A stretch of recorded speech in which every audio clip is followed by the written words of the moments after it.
yeah! Improvisação musical é algo que todo mundo quer saber como que faz, né?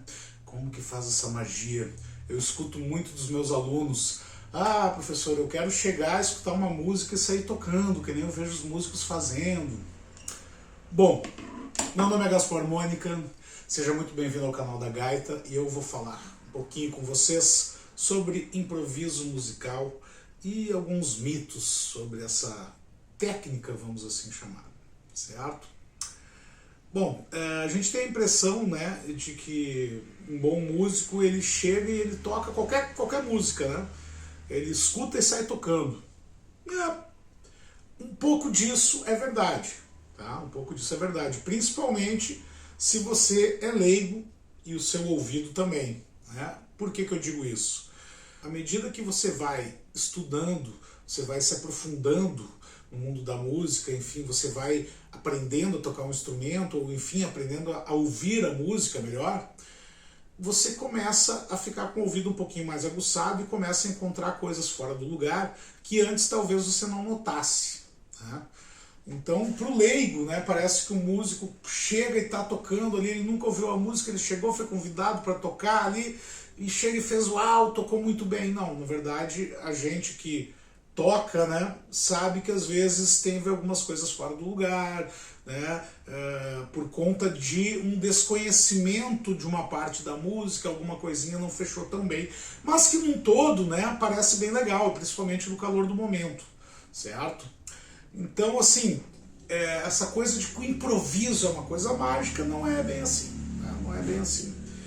Existem diferentes maneiras de se chegar a um nível, né, de improvisador, digamos, profissional, né, onde você chega e consegue ouvir uma música e sair tocando e ter um bom desempenho, certo?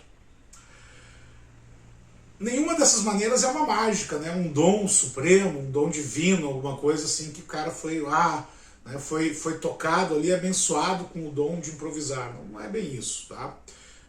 Existem músicos que são autodidatas e que muitas vezes não conhecem teoria musical. Mas o que acontece? Com muita experiência você acaba tendo uma bagagem muito grande de sons, né, e, digamos assim, sequências sonoras que você guardou no seu inconsciente, na sua memória.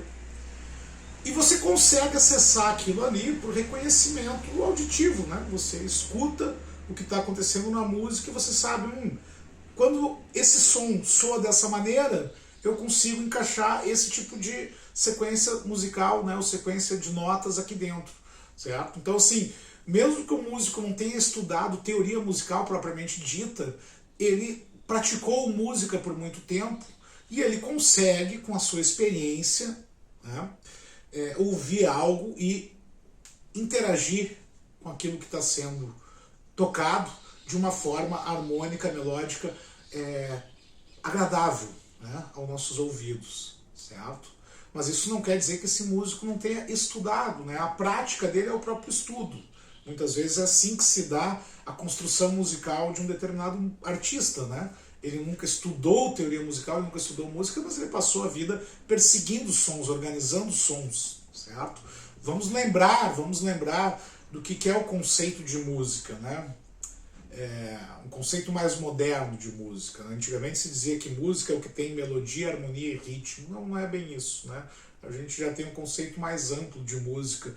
É interessante pensar que música, né, é a arte de organizar e harmonizar sons com um determinado objetivo, certo? Então, se você se propõe a organizar, a harmonizar, né, a combinar sons, e você passa a vida fazendo isso, você está estudando música, mesmo que você não leia nenhum livro, certo? Outras maneiras de se atingir o status, né, o status quo de improvisador musical, né? Você pode estudar música, que é o meu caso. Eu estudo música desde pequenininho, de diversas maneiras, né? Ora como prático musical apenas, ora como teórico, né? Enfim, eu procuro mesclar conhecimentos, coisas que eu aprendi de diferentes maneiras, né?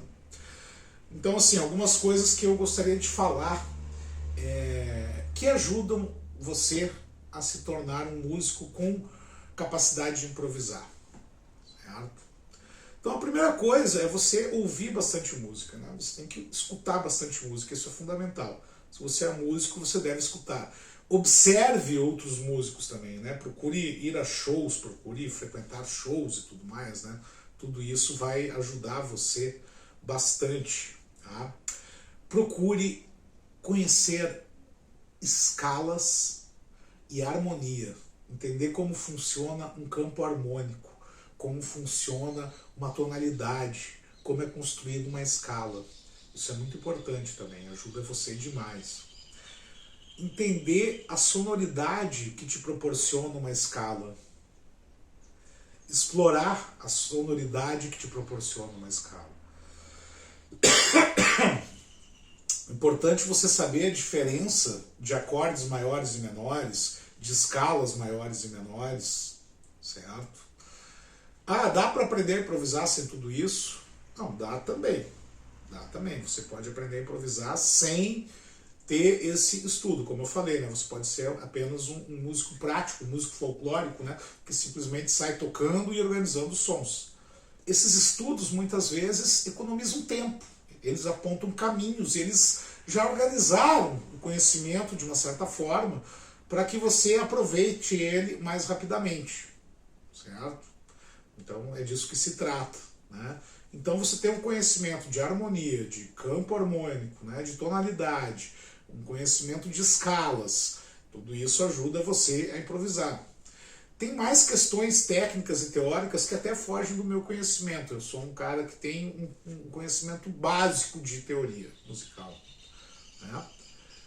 Mas eu pretendo aqui dar algumas dicas para vocês de como, de forma simples, com pouco conhecimento, você já conseguir se defender com a sua gaita de boca num improviso, numa música que você, digamos, não conhece ela ainda, ou que você conhece, mas que você quer fazer algo diferente a cada vez que você vai tocar. Você não quer ter a obrigação de decorar alguma coisa, certo? Então, fica ligado aí na segunda parte do vídeo, onde eu vou começar a explicar um pouquinho mais, de forma um pouco mais concreta, como você vai fazer o seu improviso musical, beleza?